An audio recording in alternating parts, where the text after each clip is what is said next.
Ok, regardez bien ça, je suis sur 3 sites de vélos différents, 3 onglets ouverts, c'est le bazar habituel quand on cherche à acheter quelque chose, et maintenant, au lieu de passer 1 heure à faire des allers-retours, à copier-coller des caractéristiques dans un tableur, je vais juste demander à mon navigateur internet. Et je vais lui dire, compare ces 3 vélos et dis-moi lequel est le meilleur pour moi en te basant sur le prix, l'autonomie et les avis clients. Et en quelques secondes, j'ai un tableau propre avec les caractéristiques spécifiques que j'ai demandé, et bien uniquement sur les 3 vélos que j'avais présélectionnés juste avant, avec à la fin même une conclusion, une recommandation finale par rapport à mes critères. Et bien ça, c'est Comet, le tout nouveau navigateur internet de Perplexity. Et ce que vous venez de voir, c'est à la fois la chose la plus géniale et peut-être la plus flippante que j'ai testée cette année. Parce que la vraie question, ce n'est pas est-ce que ça marche, vous venez de le voir avec ce petit exemple, la réponse est oui. La vraie question, c'est est-ce que ça vaut vraiment le coup? Est-ce que c'est le futur du web ou le piège de surveillance le plus intelligent jamais créé? On va le découvrir ensemble aujourd'hui et je vous préviens, tout n'est pas aussi rose que ça en a l'air.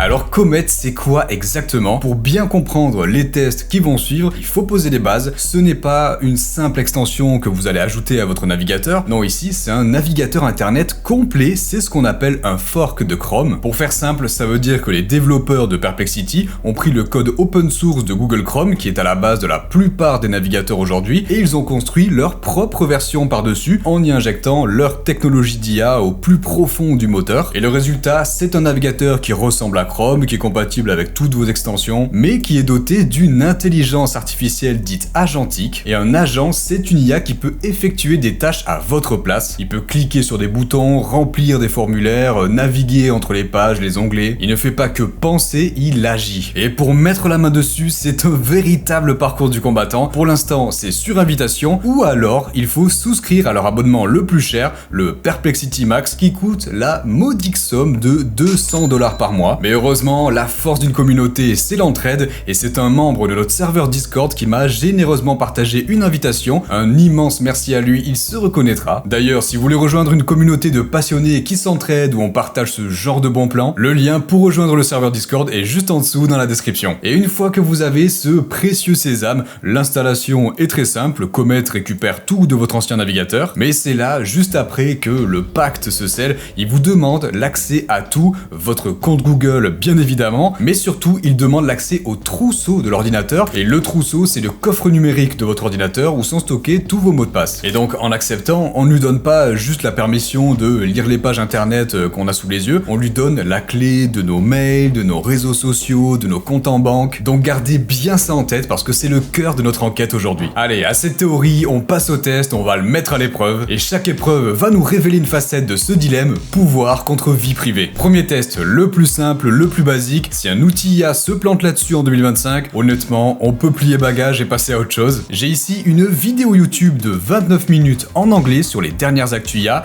C'est typiquement le genre de contenu que je dois surveiller pour la chaîne, mais qui peut être un petit peu long à consommer. J'aimerais donc juste les points clés. Je vais donc en haut à droite et je vais cliquer sur Assistant pour lancer l'assistant Comet juste là. Et je lui écris tout simplement, fais-moi un résumé des points essentiels de cette vidéo, liste les actus IA principales qui sont mentionnées. Et voilà, hop, petit à petit, il m'écrit ça, c'est propre, c'est rapide, c'est structuré. Il a capté les idées principales, il m'a bien listé les actus IA les plus importantes comme demandé. Je sais maintenant de quoi parle la vidéo sans y avoir passé trop de temps. Je peux vérifier quand même rapidement avec le chapitrage de la vidéo. Matt Wolf, il fait ça bien, on a tout et ça correspond bien, donc ça c'est cool, c'est correct. Mais bon, qu'on se le dise, un résumé juste pour faire un résumé, ça sert pas à grand chose. Le vrai pouvoir, c'est ce qu'on peut en faire après, et c'est là que la nature agentique de Comet devient très intéressante. Je reste ici dans la même conversation et je vais enchaîner avec une deuxième instruction. Regardez ce que je lui ai écrit. Super, maintenant on va sur X, anciennement Twitter,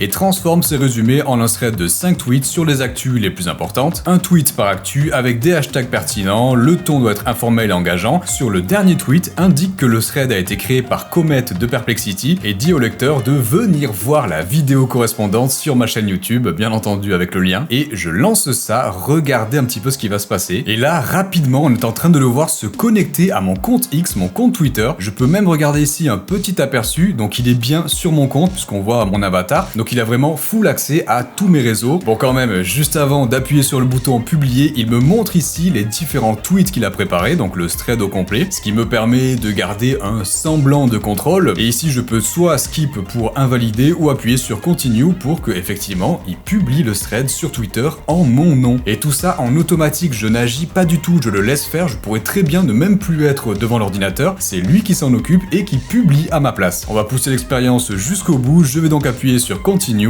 on va le laisser faire. On a toujours la possibilité ici d'appuyer pour voir ce qu'il est en train de faire. Si j'appuie, je vois qu'effectivement il est en train d'écrire les différents tweets. Et après quelques minutes qui ont quand même été assez laborieuses, voilà le travail, il m'indique qu'il a enfin terminé. Et en effet, si je vais sur mon profil sur X, j'ai bien le thread qui a été publié par Comet. Chaque tweet est concis, il y a des emojis, il y a des hashtags. En 2 commandes, je suis passé d'une vidéo de 29 minutes environ à un contenu diffusé sur mes réseaux de manière automatique. Alors ça a pris un petit peu de temps, quelques minutes, il a pas mal galéré avec les limites de caractères, il n'arrivait pas à correctement ajouter des tweets à la suite du premier directement, mais ce qui est intéressant, c'est qu'en constatant cette erreur, il est venu corriger et tenter une toute autre approche en postant le premier tweet d'abord et en y répondant un par un. Donc c'est une technique comme une autre, au moins il a réussi la tâche que je lui ai donnée. Alors bien sûr, là les tweets c'est brut, c'est pas du tout naturel, j'aurais pu faire des corrections, ajuster avant la publication, mais je voulais vraiment le laisser faire en automatique en mode agent. On voit par exemple pour le dernier tweet qu'il a halluciné un compte Comet Perplexity, ça c'est dommage, il aurait pu s'auto-taguer, mais bon, c'est raté. Et du coup, l'air de rien, ça fait un petit peu peur, on se rend compte à quel point il a accès à tout et peut poster en mon nom. Mais bon, malgré ça, 1-0 pour Comet, c'est un bon début. Si ce genre de test vous plaît et que vous voulez voir d'autres outils en vidéo, c'est le bon moment de liker la vidéo et de vous abonner avec la cloche de notification, parce que ça m'aide énormément à vous préparer tout ça. Merci à tous ceux qui s'abonnent. En attendant, on continue et on va monter le niveau d'un cran. Reprenons maintenant le test que vous avez vu au tout début, celui avec les vélos électriques. Est-ce que c'était un simple coup de chance? On va le refaire, mais en corsant un petit peu le défi, regardez bien. J'ai maintenant 5 onglets ouverts avec 5 vélos électriques, et cette fois, je vais lui donner des contraintes beaucoup plus précises, comme on le ferait avec un vrai assistant personnel. Et quand je fais ma demande, la clé de la réussite ici, c'est la commande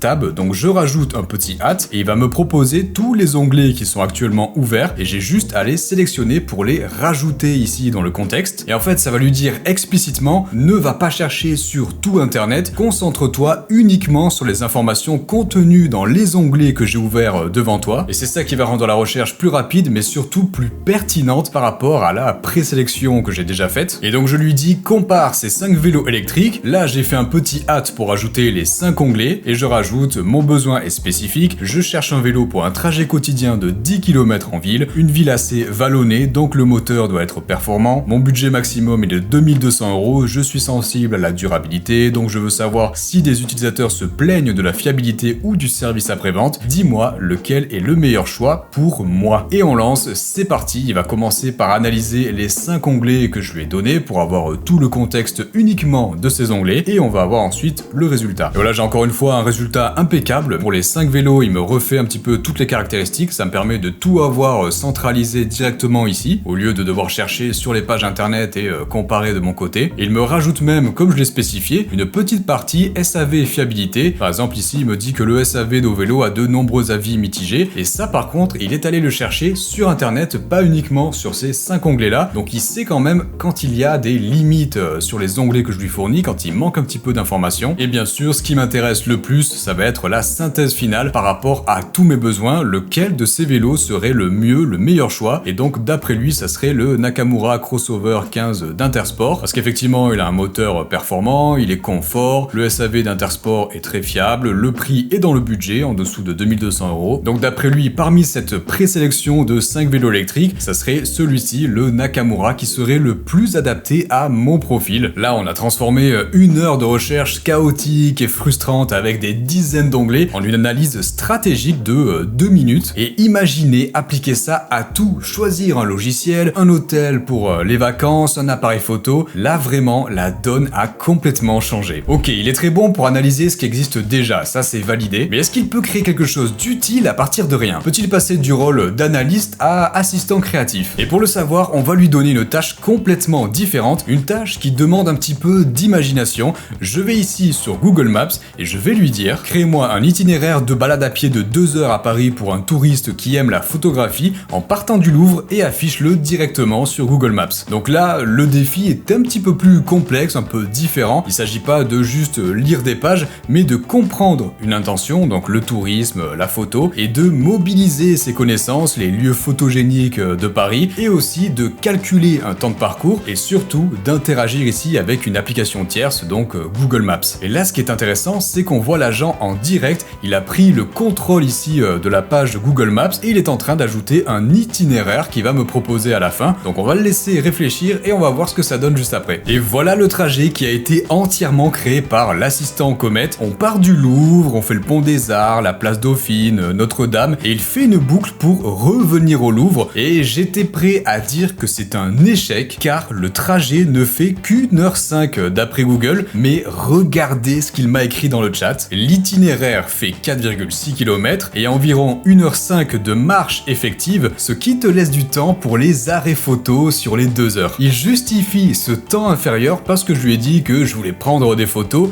donc il prend en compte ce paramètre. Alors est-ce que c'est une excuse qu'il a trouvée pour se justifier, ou est-ce que c'était vraiment calculé depuis le début? Ça, je pourrais pas vous le dire, mais je trouve sa justification assez marrante et plutôt cohérente au final. Et bon, au pire, il me suffirait de lui dire d'ajouter des lieux dans le chat pour qu'il l'ajuste un petit peu. Et ce qui est cool ici, c'est qu'avec le trajet, c'est vraiment visuel, c'est directement utilisable. Je pourrais envoyer ce lien à un ami qui vient visiter Paris. Le gain de temps est encore une fois colossal. On commence à avoir l'impression d'avoir un véritable assistant personnel ultra compétent qui comprend ce qu'on lui demande et agit intelligemment. Et d'ailleurs, j'ai une surprise pour vous. Comme je vous l'ai dit, l'accès à Comet est ultra limité. Mais grâce aux membres de notre Discord qui m'a partagé son accès, il me reste une invitation à distribuer à l'un d'entre vous. Pour la gagner, ça va être très simple, on va faire ça bien. Je ne vais clairement pas la donner au premier qui commente, ça n'a aucun sens. Je vais la donner à celui ou celle qui apportera le plus de valeur à la discussion. Donc répondez dans les commentaires à la question de cette vidéo, celle qu'on va continuer d'explorer. Quel est le prix que vous êtes prêt à payer pour la productivité? Le commentaire qui, dans une semaine après la publication de la vidéo, aura reçu le plus de likes de la part de la communauté, remportera cette invitation. C'est vous qui choisirez le gagnant. Je contacterai la personne directement en réponse à son commentaire et on s'organisera ensuite sur le serveur Discord pour que je lui envoie l'invitation. Alors soyez créatifs, soyez pertinents, partagez votre vrai point de vue et que le meilleur argument l'emporte. Allez, on continue parce que c'est maintenant que ça devient inquiétant. C'est génial, non? Franchement, on est d'accord, c'est assez fou. J'étais scotché, j'étais prêt à faire glisser Comet dans mes raccourcis, à en faire mon navigateur par défaut et dire adieu à tout le reste. On se voit déjà lui faire gérer nos voyages, nos impôts, toute notre vie numérique. Mais c'est précisément là, précisément au moment où on se sent le plus puissant, que ça devient inquiétant. Parce que j'ai fait ce que je fais toujours, j'ai commencé à creuser et je suis tombé sur des articles, notamment de Clubic, qui m'ont un peu, voire beaucoup refroidi. Et la raison pour laquelle Perplexity nous offre cet outil si incroyable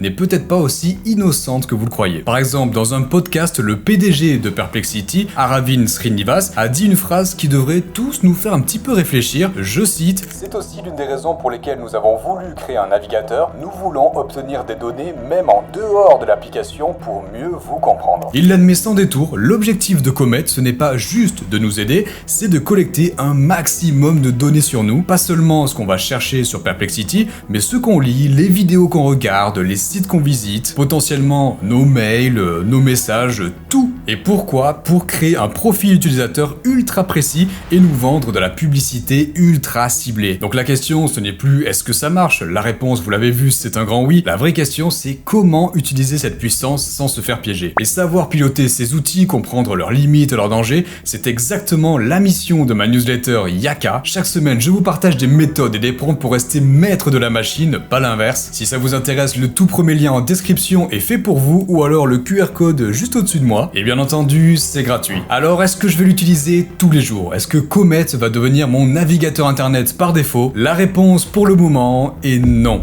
Pas pour l'instant, pour moi, aujourd'hui, le pacte est trop déséquilibré. Le gain de productivité, aussi réel soit-il sur certaines tâches, ne justifie pas encore de confier l'intégralité de sa vie numérique à une IA et dont le modèle économique repose sur l'exploitation de mes données. C'est un outil absolument fascinant pour les passionnés de tech comme moi et comme vous peut-être qui comprennent les risques et qui veulent explorer le futur. Mais pour le grand public, pour un usage quotidien et insouciant, le risque de désinformation et d'exposition de la vie privée est à mon sens trop grand. Mais au final, la vraie question, c'est celle que je vous pose à vous. Quel est le prix que vous êtes prêt à payer pour la productivité? Est-ce que ce super pouvoir vaut le risque? Le débat est ouvert dans les commentaires et je suis très curieux d'avoir votre avis là-dessus. C'était le Bretzel, à très vite.